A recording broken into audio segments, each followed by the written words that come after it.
Hello বন্ধুরা, তোমরা দেখতে পাচ্ছ এটি একটি জন্মদিনের ডেকোরেশনের লাইটিংয়ের সাজানোর কাজ দেখাচ্ছি।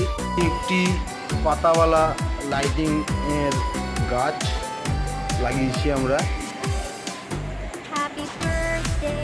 মেন ফন্ডে।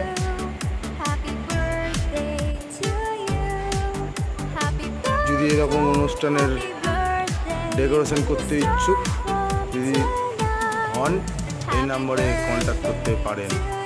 এই পিক্সেল এলইডি এসএমবি চেন, সেই চেন আমরা ব্যবহার করছি যে কোনো অনুষ্ঠানে। এখন বিভিন্ন রকম কালার পাবেন আপনারা দেখতে আমাদের কাছে। হ্যালো বন্ধুরা, তোমরা দেখতে গেলে সেই ফুল জন্মদিনের ডেকোরেশনের লাইটের কাজ। তোমাদের যদি দরকার লাগে আমাকে কন্ট্যাক্ট করতে পারেন লাইটের জন্য।